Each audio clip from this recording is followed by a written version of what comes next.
Hey, I'm James from Smoking At Barbecue, and today we are tackling a recipe that has stumped me for years, which is authentic style jerk chicken. Now this summer when I was at Burlington Rib Fest, I met Leith and Rochelle from Fury Hot Sauce. Come on in, guys. And they are not only experts at authentic style jerk chicken, they are artisan hot sauce makers, and they've agreed to share a secret recipe on making fermented hot sauce at home. So we're gonna do 2 for 1 with today's video. So let's get started. Let's do it. All right, guys, so we're sharing mics, so I'll try and speak loudly so I'm picked up on either Leith or Rochelle's microphone. But guys, why is jerk chicken the one thing that just never tastes the same at home? You know, we've traveled up and down Jamaica, coast to coast, trying to figure it out ourselves. And we definitely picked up a few secrets that we've brought back home. And we're looking forward to sharing them with you today. You're going to share them? Oh, yeah. All right, so the big reveal is here. So tell me about your hot sauce company. So this is something that had me sweating buckets, but loving every second about it. How did you get started? Well, that's the thing. I think part of it was starting on the jerk chicken journey and just trying to discover all things spicy. We would collect hot sauce. And we brought that home and it sort of sparked a passion in us. And it's kind of spiraled out of control. Oh, I'm so excited and a little nervous. I have a love-hate with spice. I sweat with ketchup, but I absolutely love it. I love it. And so let's dive in. Yeah, let's get the marinade going. Let's get the chicken nice and happy and take it from there. All right, meet you over at the grill. We're going to fire it up.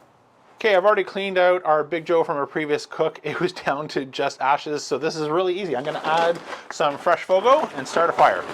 So Leith tells me that one of the secrets is cooking direct and over charcoal versus something like our oven. So setup is going to be really simple. We're just going to get a nice hot fire. So let's grab our Grill Blazer grill gun, fire it up.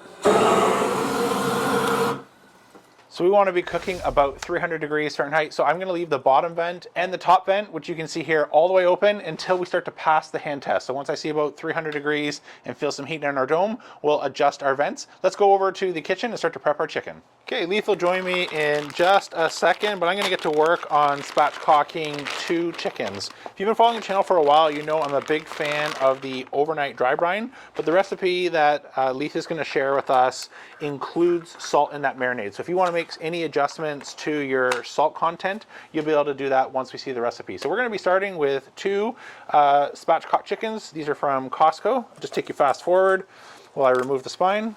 Just flip this so you guys can see. So like always, we'll just give this a quick clean. Remove some of that globby fat at the bottom of our chicken thighs. And I'm also, since I have this here, going to take just a quick second and remove the rib cage. This is optional. I just like how that slices, so we'll do that. Speaking of slices, I also like to remove the keel bone. A little bit easier if you don't choose a 12-inch knife, but that's what I already got dirty. So I'm just going to trace along, break the silver skin here on the keel bone, and just run your knife gently along the sides so you can feel a little bit of tension. That'll help make releasing this much easier. So I'll do the same on the other side. Get a chiropractic adjustment, and if I've removed enough now, I should be able to just pull that keel bone right out. So now we'll be able to get nice clean slices all the way through our chicken. I'll just finish cleaning up this other one, go back to fast forward, and we can do the same thing with our second bird. Okay, we've got the second one cleaned up. So again, if I've got this right, I can pull the keel bone out, and we haven't punctured the skin on the other side. So I'll just clean up real quick and rejoin you with Leith, and we'll get to work on making our authentic jerk chicken marinade. Okay, now it's time to make our authentic jerk chicken marinade, and as Leith shared earlier, the ideal amount of time to wait before cooking our chicken will be 4 days. But Leith, why don't you walk us through what we need to do to make our amazing jerk chicken marinade? So this couldn't be any simpler. There are a couple of key ingredients here that you'll find in a lot of famous Jamaican dishes.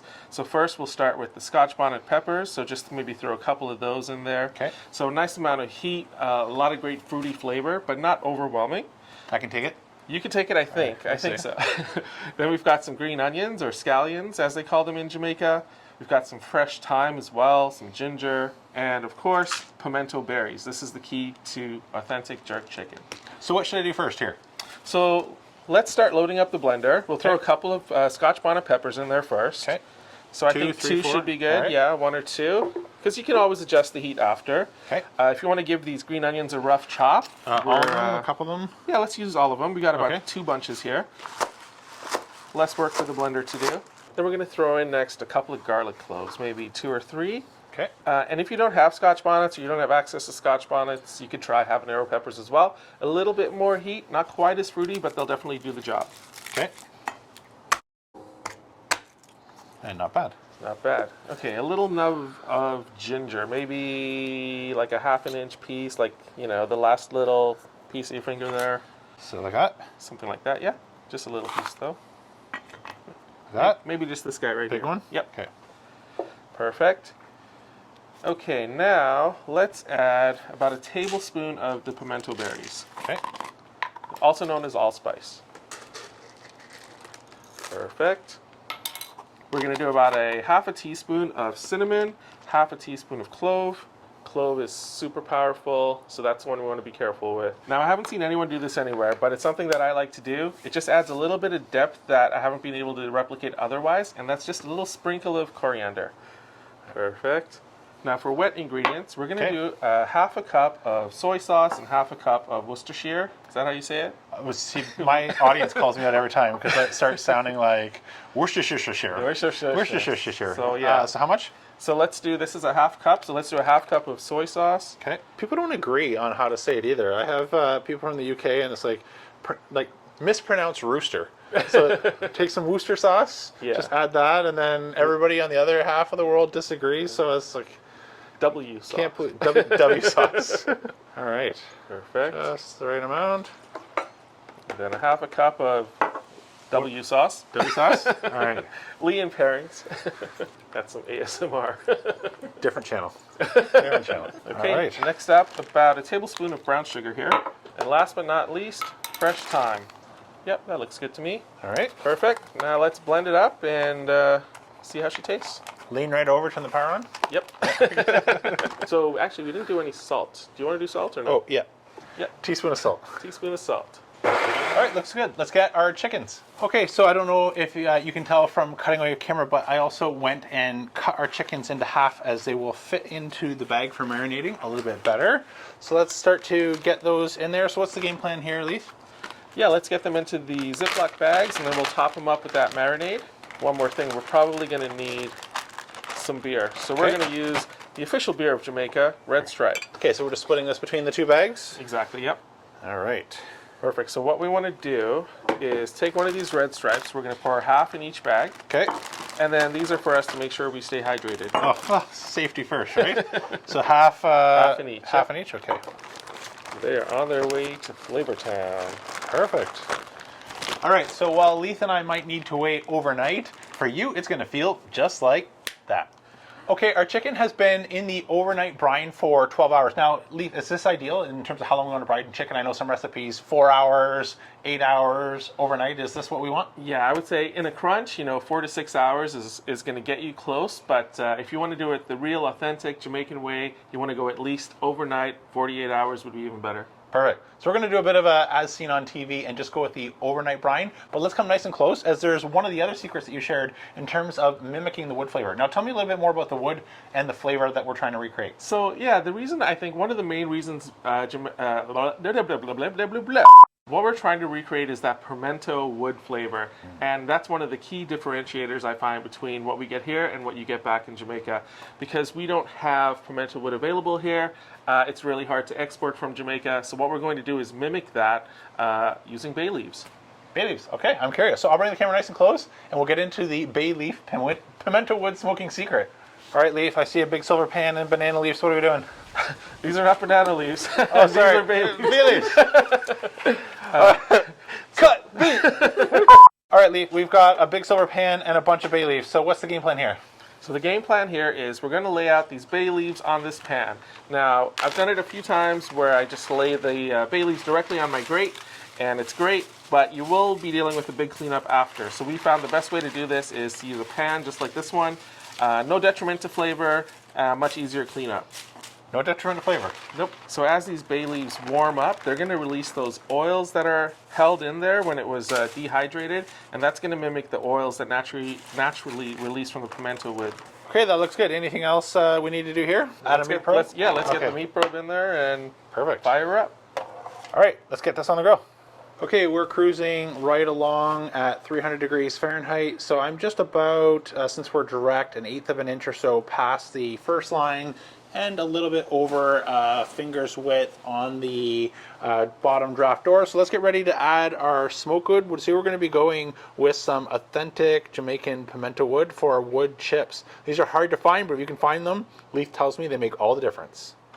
Okay, let's add a couple smoking wood chips. If you're not able to find these, then your next best option would be something like a fruit wood. So maybe apple, cherry, peach, or anything like that. So I'm just gonna add a handful into the open glowing coals. Put our grid back, add in our jerk chicken. So I wonder why Leith was waving frantically on the sidelines. It's because I put the chicken on and forgot the second secret here, which is adding some dry rub. This is much easier to find than pimento wood, so we'll sprinkle on a little bit of our jerk seasoning while our chickens are just freshly on the grill. Keep on cooking. Okay, so while our chicken is on, I think we can move into part 2 of today's video, which is making a fermented hot sauce at home. So, Leith, why might, or what made you fall in love with fermented hot sauces that I tasted at Ribfest and absolutely love? I think the best way to describe it is you're just getting flavors out of those peppers that aren't there otherwise. So you're just getting this delicious, in-depth, nuanced flavor that you can't get without fermentation. I can vouch for that. That was good. All right, so what's in front of us, and when did you start this one? So this one we started about 3 weeks ago. This is a super simple fermentation. We've got some habanero peppers, some Scotch Bonnet peppers, lots of fresh garlic in there, some pineapple and onion. Sounds so this good. is really going to be like fruity. It's going to have a nice amount of heat, but not over the top, and kind of work with everything. All right, what do we need to do to make our own fermented hot sauce? Okay, so the number one thing with fermentation is you really want to give good bacteria the opportunity to do their job and overpower the bad bacteria. So what does that mean? It means everything has to be super sanitary. So we're going to put everything into this mason jar here. We've got a lid over here. You want to wash this really good at home, or if you have a sanitizer, such as we do, you're going to give it a good spray. I shouldn't have looked this earlier. Inside. So inside, yeah, give it a good spray. Make sure that around the top here is nice and clean. This is a no-rinse sanitizer. Okay. And then the lid as well, inside and outside. And that's just going to make sure that everything is super sanitary. So now what we're going to do is we're going to start building our sauce. So what we have here are some beautiful Ontario-grown habaneros. So if you just want to pop the seeds off of those and give them a chop and throw them in there. All right, what's next? Perfect. Let's chop up some of these green onions, maybe just a couple of stalks. So we're going to do a fine chop of these. Okay, fine chop. These are all going to break down in that fermentation over the next couple of weeks. In we go.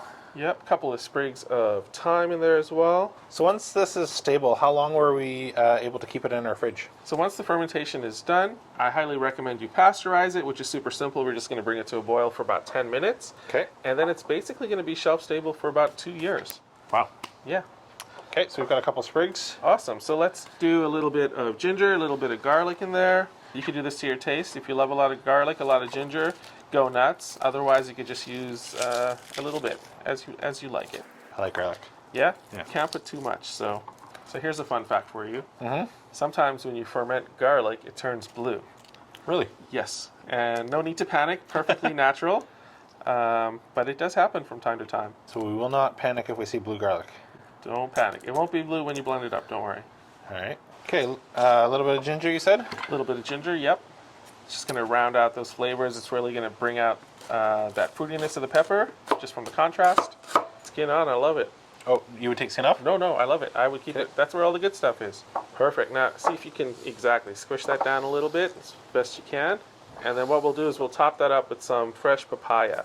That's just going to give us some of those tropical vibes. That's really going to accent the jerk chicken that we're making. So the way I like to do it is just to cut it in half, and then there's going to be a ton of seeds that we'll just scoop out. Perfect. So if you can squish that down as best you can.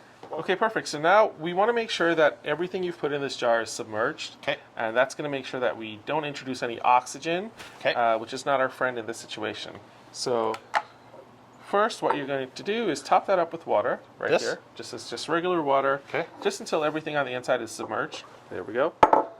So we want to leave a little bit of a gap. And what's going to happen is as fermentation starts, those gases are going to be allowed to escape. Okay. So to this, we're going to measure how much salt we need. So we need to add salt because what the salt's going to do is inhibit the growth of bad bacteria. Right. And the way to figure out how much salt you need is a simple ratio. We like to use 3%, and the way to do that is with a scale. So we're going to tar out the weight of the jar. 441 grams. Zero it out. We're 827 grams. 827. So we're going to take 827 times 1.03. So we should finish with 851 grams total, including the salt. Okay. So if you want to top up some salt. So we're at 851? So we're at 851. And again, the salt's going to inhibit the growth of all the bad guys and allow the good guys to do their work. The 840. lactobacillus. 852. Nailed it. All right. Okay, next we're going to put the cap on there that we already sanitized. Yep. Perfect. And then inside the cap we're going to add our airlock, which we also sanitized. Okay. Have you used one of these before? No, I haven't. Okay, so what this does is if you want to just top it up halfway with water, right there. Okay. This allows the gases that are going to build up during the fermentation to escape. So the water's a barrier. It prevents oxygen from getting back in, but allows the gases to go out and escape. Great. So what's going to happen is after a few days, this is going to start bubbling, and that's just really the good bacteria, the lactobacillus, doing their job. It's going to look Amazing. like champagne in here. Amazing. So let's get the cap on here. Okay. And what we're going to do is put this away for about 2 weeks, room temperature, out of direct sunlight. And it'll look like this. Fast forward a couple weeks, looks something like this. Great. All right. Well, I think we're nearly ready for our jerk chicken, but thanks so much for sharing a homemade hot sauce. And again, be sure to check out furyhotsauce.com if you want to skip the 2-week wait and just get to the good stuff. Okay, so at this point, we've waited 2 weeks in a low light area, right? And it looks something like this. So what's our next step?